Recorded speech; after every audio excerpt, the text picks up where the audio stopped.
दोस्तों आज हम पहुंच गए हैं मेनावली इस गांव में, जो महाबलेश्वर से करीब 36 किलोमीटर और मुंबई से करीब 240 किलोमीटर दूर है। और यहाँ पर हम आए हैं एक पेशवेकालीन वाड़ा देखने, जो लगभग 250 साल पुराना है। ये वाड़ा बनाया था पराक्रमी नाना फडणवीस जी ने।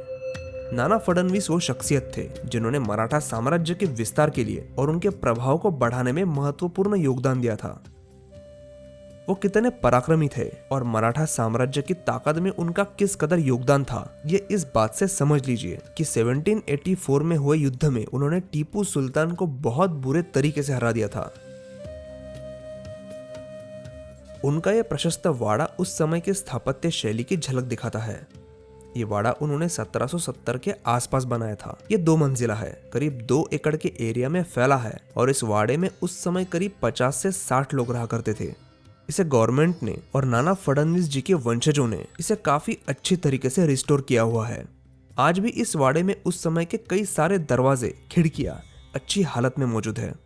जैसे ही हम इस लकड़ियों की सीढ़ी से ऊपर जाते हैं तो ऊपर भी कई सारे कमरे हैं और खासकर ऊपर देखने लायक जगह है ये, जहाँ पर नाना फडणवीस और उनके साथी सरकारी कामकाज देखते थे।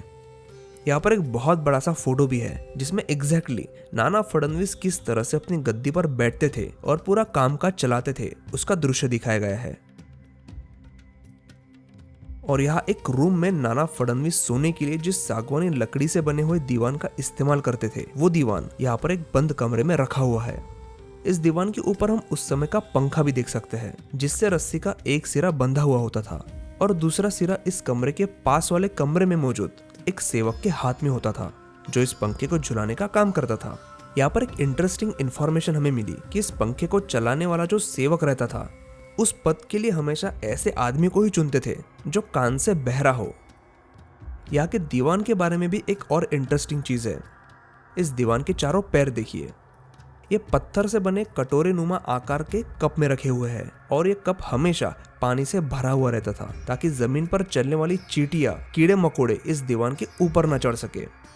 नाना फडणवीस भले ही एक बहादुर मराठा सम्राट थे, लेकिन उसके साथ साथ वो कला प्रेमी भी थे। उनके वाड़े में आज भी वो कई सारी पेंटिंग्स दिखाई देती है जो उन्होंने अपने सफर के दौरान देश के अलग अलग कोने से खरीदी थी। यहाँ की कुछ दीवारों पर उस समय बनाई गई अलग अलग तरह की पेंटिंग्स वैसे की वैसे ही रखी हुई है, भले ही उनकी हालत आज थोड़ी खराबी क्यों ना हो। मतलब ये पेंटिंग्स करीब 250 साल पुरानी है। उस समय जाहिर सी बात है कि इलेक्ट्रिसिटी तो नहीं थी, तो नेचुरल लाइट का भरपूर इस्तेमाल करने के लिए अक्सर उस समय के वाड़ों में बीचों बीच ऐसा खुला हिस्सा बनाया जाता था, ताकि दिन भर सूरज की रोशनी पूरे वाड़े के अंदर आए। इसी हिस्से में हम नीचे कोने में बारिश के पानी को नालियों के सहारे बाहर निकालने का सिस्टम देख सकते हैं, जिसका काफी सारा हिस्सा अंडरग्राउंड है और आज भी वर्किंग कंडीशन में है। इस वाड़े के नीचे के हिस्से में कुछ सीढ़ियां उतरने के बाद हमें दिखाई देता है खलबत खाना, जो नाना फडणवीस जैसे योद्धा के वाड़े में तो होना ही चाहिए।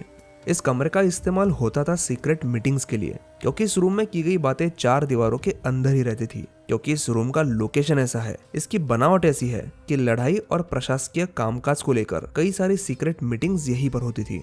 इस वाड़े की जादू ऐसी है, यहाँ की एनर्जी ऐसी है कि इस वाड़े को देखते हुए, इसके इतिहास की जानकारी लेते हुए और उस समय की 250 साल पुरानी पेंटिंग्स को देखते हुए हम 18वीं सदी के समय में चले जाते हैं। और एक जरूरी बात यह है कि ये वाड़ा पूरी तरह से टूरिस्ट को देखने के लिए खुला नहीं है। अब इस वीडियो में इस वाड़े का जो हिस्सा आप देख रहे हो, वो सिर्फ इस वाड़े का वो हिस्सा है जो टूरिस्ट लोगों के लिए खुला है। तो जरा सोचिए कि ये वाड़ा कितना बड़ा होगा।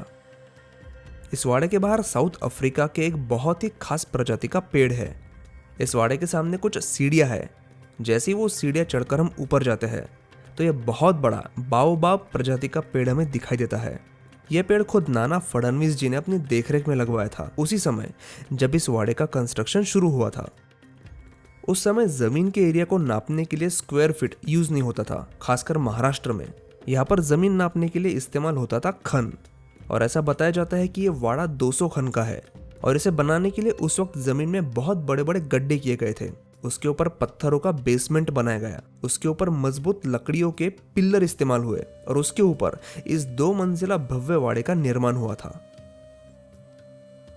पानीपत के युद्ध में मिली करारी हार के बाद मराठा साम्राज्य को फिर से उभारने का काम नाना फडणवीस जी ने ही किया था। नाना फडणवीस उन गिने चुने लोगों में से थे जिन्होंने अंग्रेजों के भारत में आने की चाल को समझ लिया था और अंग्रेजों से मराठा साम्राज्य को जो खतरा था वो भी वो पहचान चुके थे। ऐसे होशियार मराठा सम्राट नाना फडणवीस जी का ये 250 साल पुराना वाड़ा देखकर आपको कैसा लगा, मुझे नीचे कमेंट करके जरूर बताइए। वीडियो अच्छा लगा हो तो प्लीज इसे लाइक करिए और आप हमें सुपर थैंक्स के जरिए मदद भी कर सकते हैं ताकि रियल लोकेशंस पर जाकर शूट करके वीडियो बनाने की हमारी ये कोशिश लगातार जारी रहे। वीडियो देखने के लिए धन्यवाद।